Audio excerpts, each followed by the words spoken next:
Блядь! Будь здоров, можно сказать. Спасибо, Сергей. То есть ты так чихаешь? А как? А ты как? Так что ли? Нет.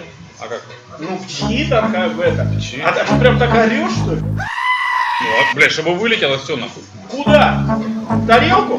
Блядь, почему? Ну, туда, допустим. Нет, ну потому что когда ты закрываешься, оно улетает в пазухи, и у тебя гайморит возникает.